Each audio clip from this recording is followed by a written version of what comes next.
In today's episode, we'll explore the rise of Sijit Bookstore and how a small street shop grew into a cultural landmark with 500 stores nationwide. Following international scholars' footsteps and rediscover the multi-dimensional aspects of Chongqing. See how an American influencer transforms into a Chongqing tour guide, taking us on the most authentic mountain city experience. Finally, we'll recap this week's global media coverage of Chongqing's hot topics. From a small shop on the streets of Guiyang, Sijit Bookstore has written a legend. It chose Chongqing as the starting point for its expansion and, using this as a springboard, has now developed into an important cultural landmark with 500 stores nationwide. That's the legendary story of Sijit Bookstore. Founder Jin Weizhu spent 20 years finding a unique way for physical bookstores to survive amidst the business tides. From the brink of bankruptcy to opening stores in major shopping districts, how did this leader build his cultural empire? Let's see how Sijit turned things around. An introvert with a bold vision, he moved a street-side bookstore into China's busiest shopping malls. From the brink of closure to 500 stores across the nation. He embraced algorithm and AI, using data to master the art of book sales. Over near 2 decades, he built what he says as the base of a cultural pyramid.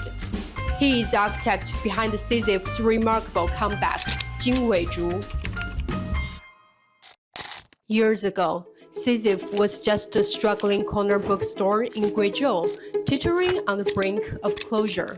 The turning point came in 2008 when it moved to Chongqing and pioneered a bold new model, combining bookstores with shopping malls. Since around 2007 and 2008, China's real estate market began to grow rapidly. In the past, our bookstores were mostly located on street corners, and the operating costs were extremely high. With our slim profit margins, bookstores couldn't sustain such high costs. At that point, if we wanted to grow, we had to seek a new business model. 他们选负一楼的话，他选不了。像我们的话就没有这种限制。 It was during this wave that commercial real estate entered a phase of rapid growth and new opportunities. We saw the potential and began developing a new bookstore concept for shopping malls. Eventually, we integrated our stores into these mixed-use retail spaces. As Sijit expanded across shopping malls, countless internet-famous bookstores rose in popularity, only to fade away amid waves of closure. How does Sijit manage to survive? Everything in this world follows a pyramid-like structure. For us, the broadest base of this pyramid consists of people with reading potential. What Sijit aims to do is help them cross the threshold into reading, bringing them into bookstores, exposing them to books, introducing them to reading, and ultimately helping them gain from it. We need no noble pretensions, just keeping this conviction quietly in our hearts.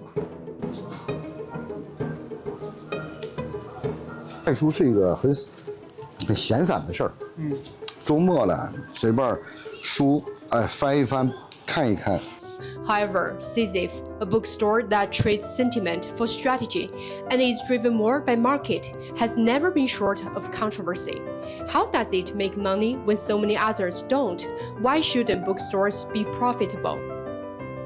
Business operations must naturally generate profits. We need to leverage retail formats to realize the commercial value of cultural products while ensuring sustainable enterprise development. Take Sijit as an example in our entire store. 60% is books, 20% is coffee, and the rest is cultural products. To be frank, we don't make much profit from book sales. Fortunately, our Up Coffee division serves as a crucial profit center for Sijit, which combined with revenue from cultural products forms our complete profitability portfolio.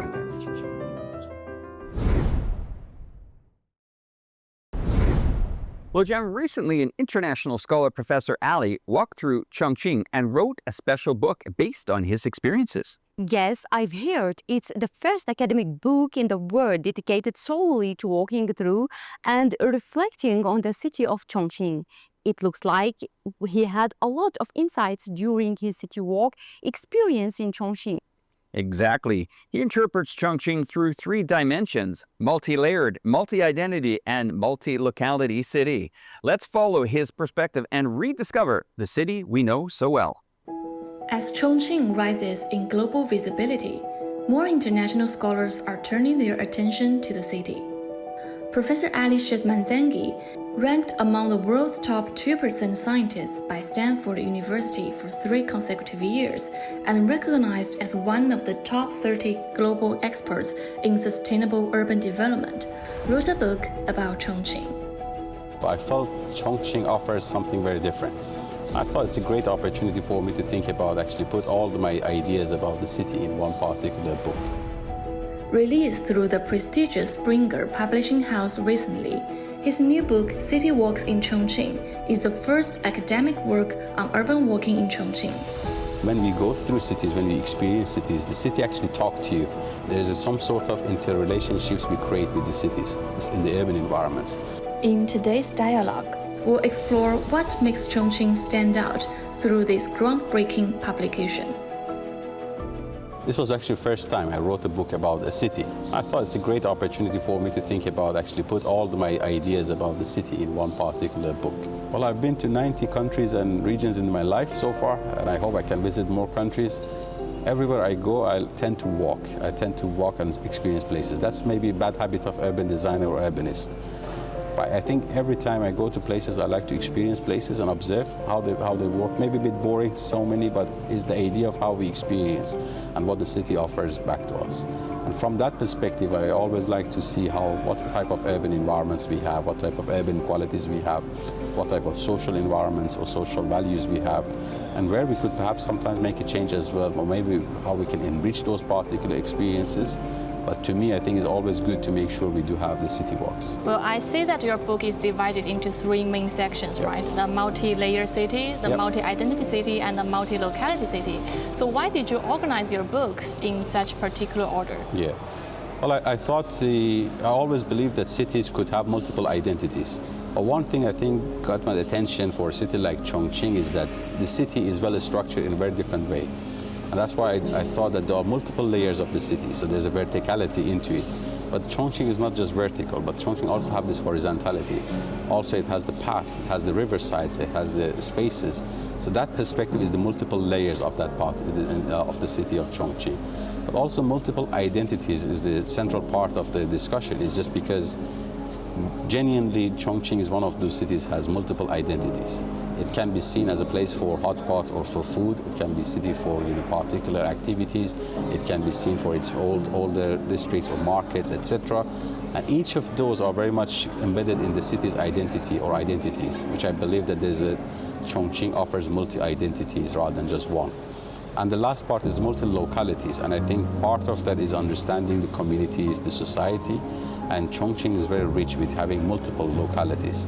And that is enriched in the history, it's also enriched with the contemporary age. That to me, I think, again, needs to be mapped very carefully to understand the differences that are there in terms of the localities.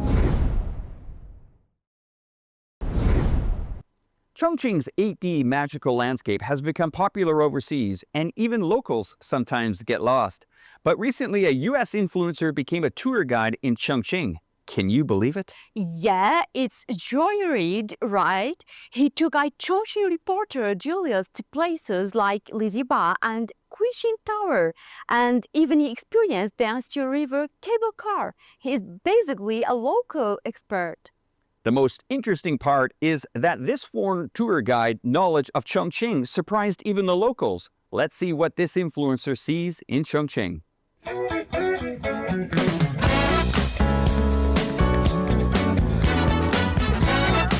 Hello guys, I'm Julius from iChongqing. Today I'm super happy with Joy here. 大家好，我选周一我今天给我朋友看看重庆怎么样？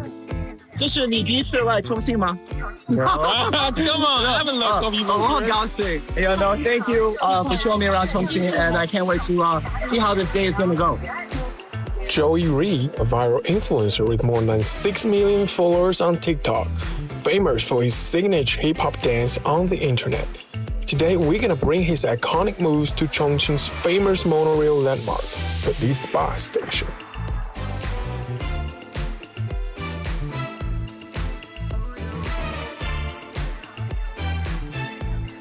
Dude, I'm so hot. Like, I'm just shy. No, I'm kidding. Dude, I'm so sweaty, bro.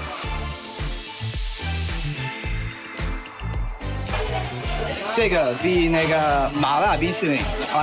think this is way better than the spicy one, bro. I cannot handle it. All right, I got my pass, so I just scan it. And then. So guys, we're here at one of the most famous spots in Chongqing, the Kuixinglou. We're here right now. If you look behind us, you can see. So you're telling me this side? Oh my gosh, bro, where are we? Dude, why is it so far down? This city is built like a superhero. It's crazy. I was told that the city was like built on a very different infrastructure, right on a mountain, because it is so confusing. Is it like in Turkey? Hey, this one. This one? Hello guys, now we are at the Yangtze River cable car. So Joy, this is the first time you take a cable car? Yeah, this is the first time in China. Yeah. First time in China. And that's what it looks like, right? Wow. Yeah, we are gonna take the cable car along the Yangtze River. We're not gonna fall, right? We're not gonna go swimming, no? Yeah. We are now gonna take the cable car down, which only takes 5 minutes, but I guess you guys get to see a POV of what this would be like. It looks like whoa, this is very interesting. Let's go right over the river.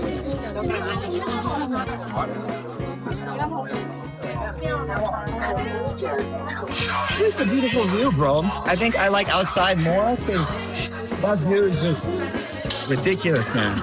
Wow. Look at the river. It's pretty nice, pretty nice.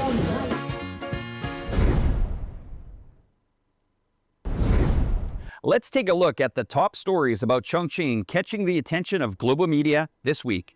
This week, Russia's leading official media have paid high attention to the tourism potential of Chongqing, China. Gazeta.ru, Business Online, Russian City, News Life Pro, and many other Russian media have all published relevant reports. Meanwhile, the 4th birthday celebration for giant pandas Qinghua and Qinglu, held at the Chongqing Yongchuan Leheledu Animal Theme Park, attracted widespread attention. The event was widely reported by China's leading official media, such as People's Daily, ECNs.cn, and China Daily. In addition, Chongqing's total retail sales of social consumer goods has ranked first among Chinese cities for the first time, and this development has been reported by ECNs.cn, People's Daily, Online, and China Daily. X-platform creator at Anthrax X posted a tweet sharing the warm practice of Chongqing metro station opening 5 minutes earlier to facilitate farmers' sale of agricultural products.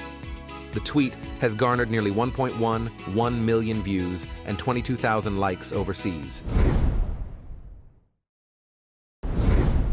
That's all for today's episode. Thanks everyone, and thanks Lojan for your wonderful insights. Thank you, Alex, and thanks to our viewers for watching. Let's meet showcasing New Chongqing to the world. I'm your host, Alex. Thanks for watching. Bye for now. Goodbye.